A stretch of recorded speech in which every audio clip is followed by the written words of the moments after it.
हम लोग का नेपाल में जो भी है हर हर मोदी, जय जय मोदी। वहाँ भी घर घर मोदी का नारा लगता है। हाँ, 22 जनवरी रामलला का यहाँ उद्घाटन होगा।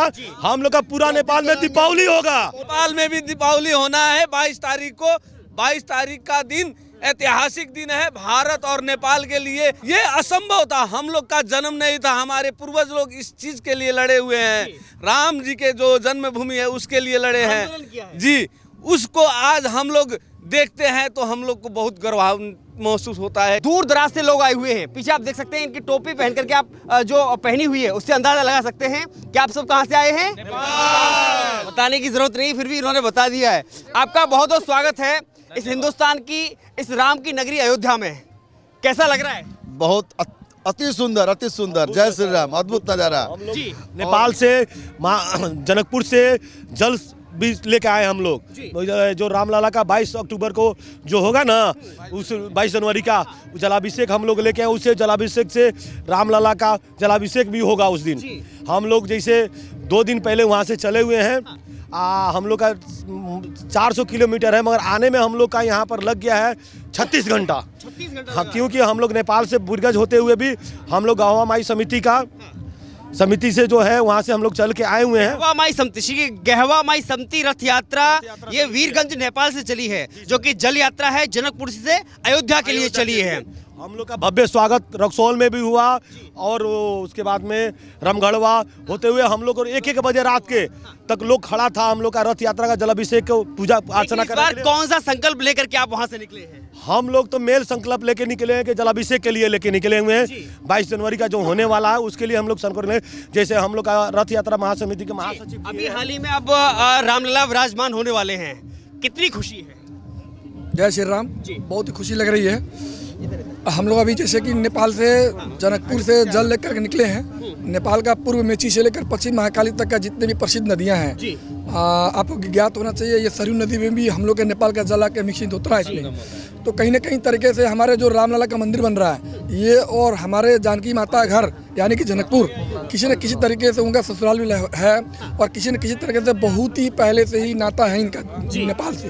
तो नेपाल से कुछ करने के हिसाब से हम लोग ने उनके लिए जल संकलन करके प्रसिद्ध नदियों का मतलब 14-15 जो सिलेक्टेड नदी हैं जो वर्ल्ड वाइड फेमस है, वो जल संकलन करके हम लोग जलाभिषेक के लिए अपने एक कलश में, यानी कि 36 इंची का जो कलश है उसमें लेकर के गाजा बाजा साज सज्जा के साथ हम लोग। इससे पहले भी कभी अयोध्या आना हुआ है आपका? कभी अयोध्या नहीं आए हम लोग। ये हम लोग के लिए बहुत ही मतलब अविश्वसनीय, मतलब समझिए कि इंडिया का तो ये तो ऐसे भी इनक्रेडिबल इंडिया बोला जाता है, तो वो देखने को मिल रहा है यहाँ। हम लोग सनातनीय के लिए मोदी जी, भाजपा, हम लोग हिंदू के लिए हम लोग का सबसे राजा है वो। हम लोग का एक तो हिंदू राष्ट्र लाए, और नेपाल में भी अगर इसके बारे में अगर 24 का वो चुनाव इलेक्शन जीतते हैं तो हम लोग का एक ही इच्छा है कि हम लोग का हिंदू राष्ट्र कायम करवाएं और सनातनी धर्म के लिए नेपाल में हिंदू राष्ट्र कायम कराएं और भारत में भी कायम करवाएं। इसके लिए जय श्री राम। आपको लगता है कि 2024 में अगर सरकार आती है क्या नेपाल में भी मोदी की जय जय होती है? एकदम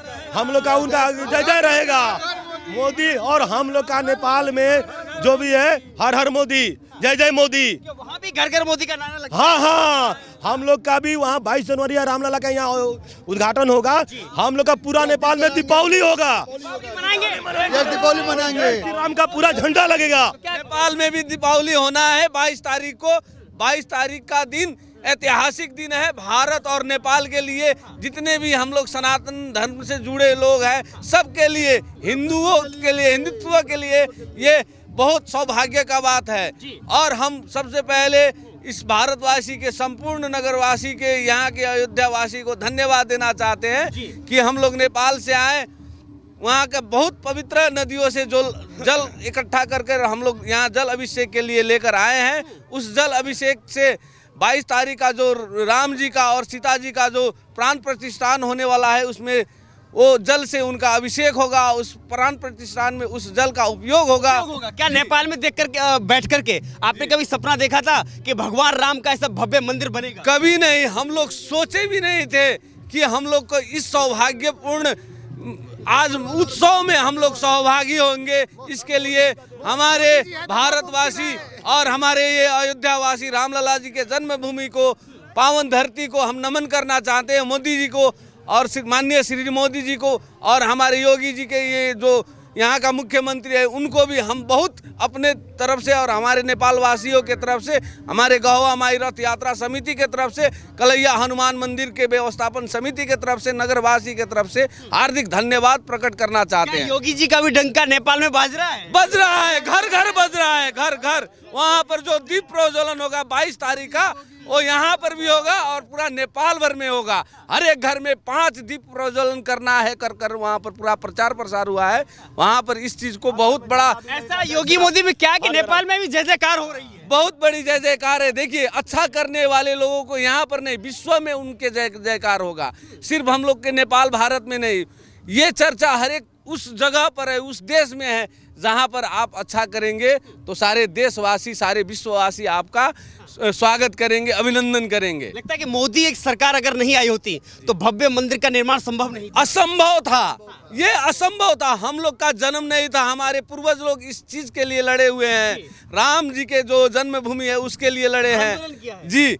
उसको आज हम लोग देखते हैं तो हम लोग को बहुत गर्व महसूस होता है कि आज हम लोग का विजय हुआ है। जय श्री राम, जय श्री राम। धन्यवाद। में आकर कैसा लग रहा है? बहुत बढ़िया लग रहा है। बढ़िया लग रहा है? कैसा लग रहा है? बहुत बढ़िया लग रहा है, बहुत अच्छा लग रहा है, बहुत अच्छा लग रहा है, बहुत बढ़िया, बहुत बड़ी बात है। बहुत दूर दूर से लोग आए हैं। क्या नाम है आपका? मेरा नाम मार्कंडे पांडे है जी। कहाँ से आया हुआ है? मैं सिद्धार्थनगर से हूँ जी। और आज ये सब देख करके हृदय एकदम प्रफुल्लित हो जाता है कि जो सनातन सत्य सनातन धर्म का इतिहास रहा है, गौरवशाली इतिहास रहा है, उस गौरवशाली इतिहास की तरफ बढ़ता हुआ हमारा सत्य सनातन धर्म है, जो अपने आप को हम बड़े ही सौभाग्यशाली समझते हैं कि जिस राम मंदिर के लिए हमारे पूर्वजों ने 500 साल लगा दिया और तमाम लोगों ने हमारा अपनी सब कुछ आहुति दी, और आज हम बड़े सौभाग्यशाली हैं कि उस दिन को, परम तिथि को आज हम लोगों के समक्ष 22 तारीख वह दिन होगा जो समस्त सनातनियों के लिए एक गौरव भरा माहौल लेकर आएगा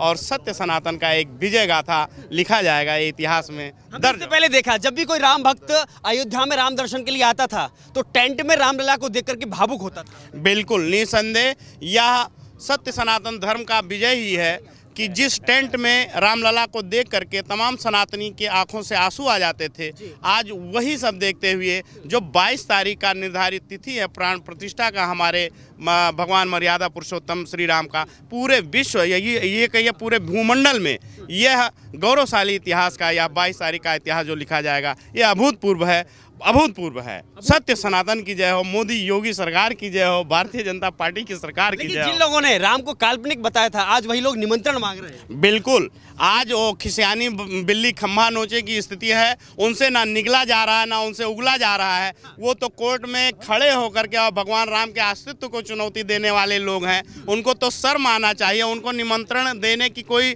ज़रूरत ही नहीं है।